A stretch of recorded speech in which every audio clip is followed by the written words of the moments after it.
Hey guys, how's it going? Playirime here, and today we'll be shoving you into a meat grinder. In today's Elden Ring challenge run, we forfeit our dodging ability to the devil in hopes to kill bosses in 2 minutes, so that we can ask the question, can you beat Elden Ring with only charged skills? But before we begin, I believe I should clarify. I can only use weapon skills that gain certain effects when fully charged. The best and simplest way to tell what counts is if a weapon skill is affected by the God Freeze icon. That's pretty much it. And leave your questions in the comments so that I get more engagement. Let's begin. We start this challenge run by choosing the Bandit class. This is because it benefits from the stats of my second weapon. On that subject, I currently have a choice between the Sword of God or Testicular Torsion. While the latter is funny, CBT does not come for free, and I need levels to use it. So I started the path towards the other weapon after getting the horse and the whetstone knife. The first journey would take me all the way through Limgrave and Liurnia, passing by points of interest like flask upgrades, maps, and my nightmares, so that we may arrive at the House of the Dragon and the fucking aristocrats. Because in area, we will find the Carrion Grander Ash of War. Yes, you have been fooled. The real weapon was the friends we had along the way. And goddamn, the friend throws hands. Carrion Grander only scales with upgrade level and your intelligence stat, meaning that it does the same damage on the greatsword as it does with a dagger. So now that we have acquired self-defense, it's time to do some chores. While there are many paths to take, we begin with the most psychotic, leading us to the old-timey traditions of ceremonial sacrifice.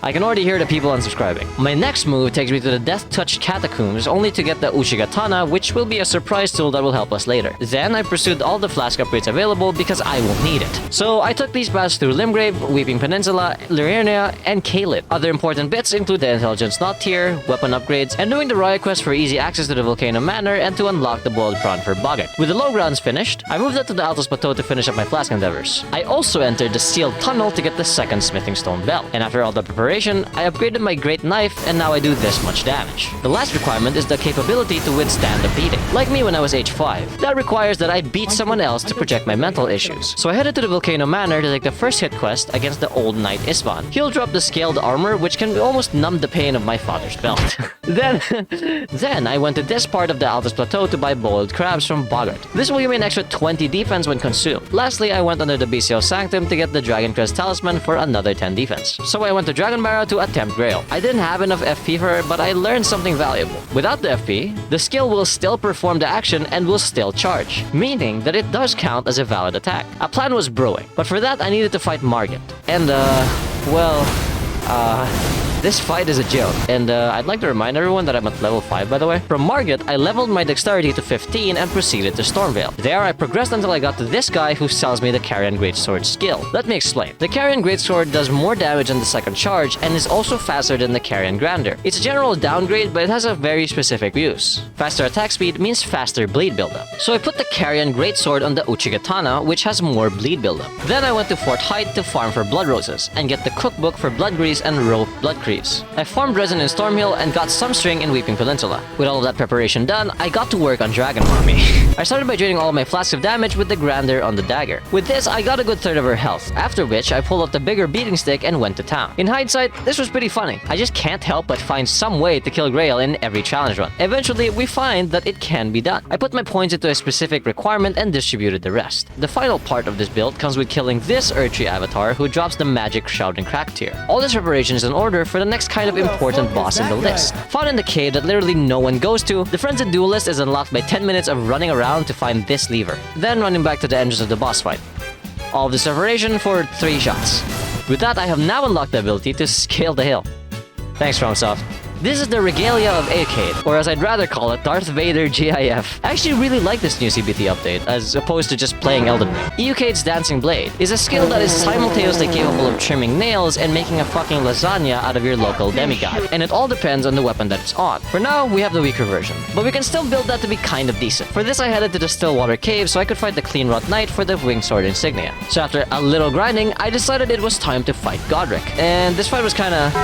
Dancing Blade was still too slow, but that's what my armor is for. Just how much I love ignoring the consequences of my mistakes. Next comes a long mission involving 2 demigods, some bosses, and a little trolling. I'll leave you to guess what the next weapon is, and if you do guess it right, well, you get to live. But before that, I require more money so I may fund the trip to your house. So I went to the abandoned cave in Caelid to fight another Cleanrot Knight. These 2 will drop the Golden Scarab Talisman, which I paired later on with the Foul Feet from Patches. But now it's time to return to the next boss fight involving the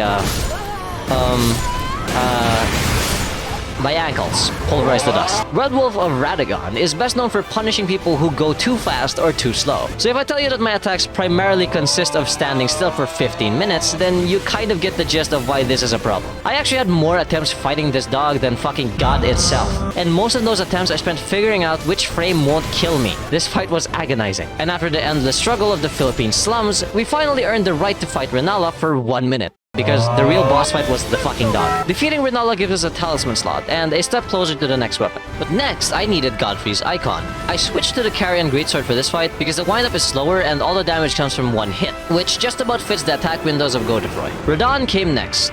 This is hailed for being a hard fight, but I'm just glad that it isn't the fucking dog. Karen Grander for this one because I could spare the charge time for more damage. I always enjoy challenge running through Radon because it's either a festival or the narrow alleyways of Philippines.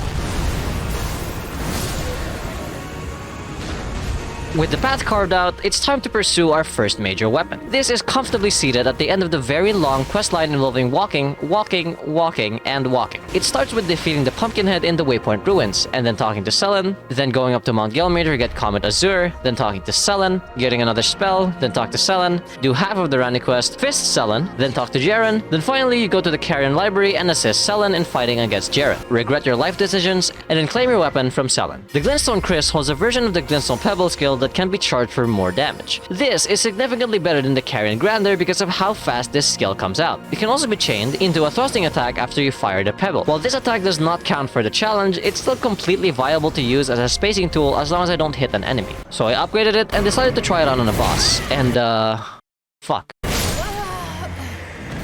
Elimer of the Briar is a boss in Elden Ring. His favorite pastime is making me enjoy the game. This boss is a test, definitely not passable by the other skills that I have, because even the pebble is only doable for some openings. But patience and being used to getting beat up will prevail in the face of my father.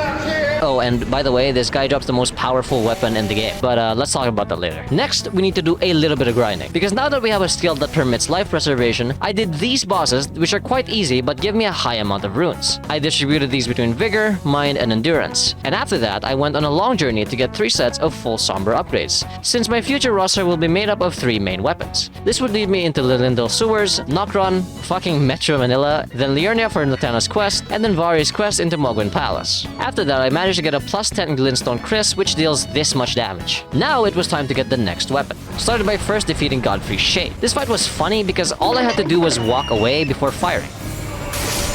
And the next weapon is situated just 1 elevator and a little walk away. And hope we don't fall so that we can get the Bolt of Grandstacks, or what I like to call the Cock of God. Because if we fit this weapon with the right talismans and buffs, we get the mystical ability to remove 19% of Morgoth's health. By the way, you might notice that I have less vigor than earlier. That is because I sacrificed my health so that I may hold the right to summon God's Schlong. And you know what? It was worth it.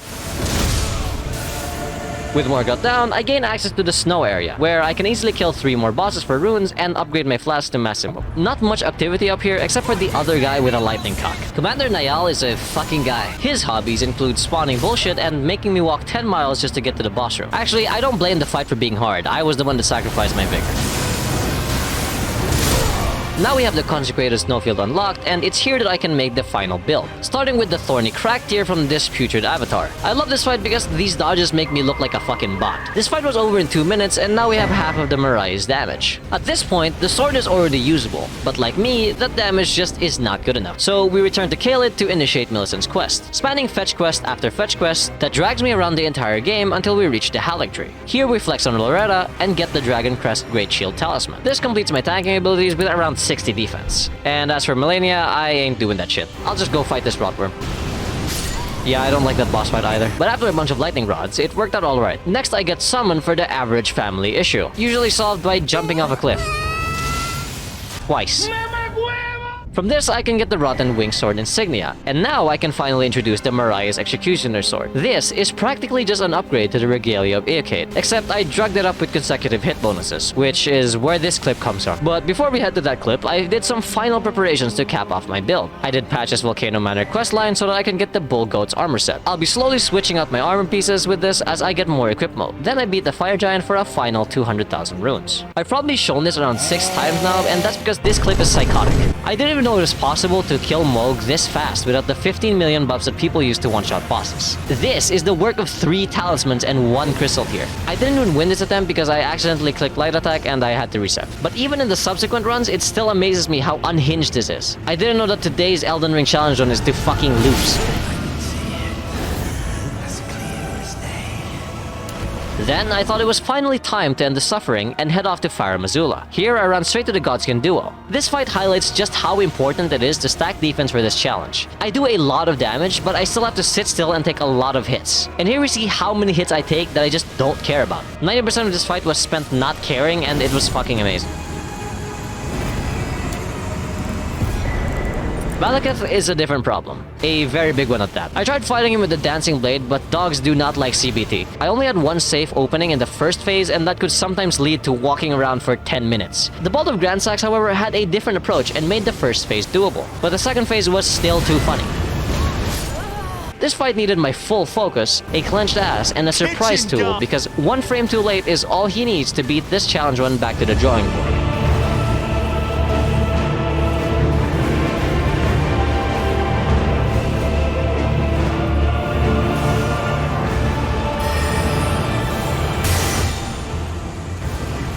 That fight is so epic.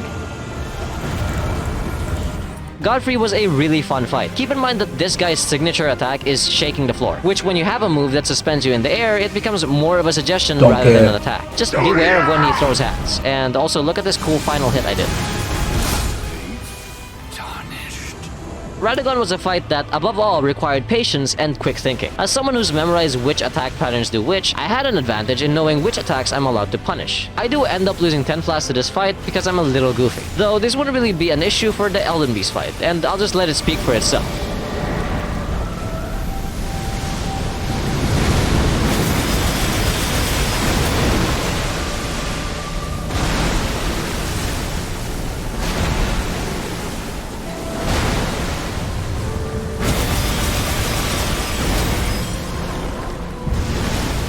Yeah, that's half of its health bar in half a minute. Elden Beast has way too many openings, and I am one for exploiting the vulnerable. My build was so strong that I only had to cast Dancing Blade 7 times. And with God down, it was time to remember that I forgot to marry Rodney despite doing the entire quest. And finally finish today's Elden Ring challenge run on a fun note. Thank you so much for watching, and I'll see you in 15 years in a progress update on the next video. Goodbye.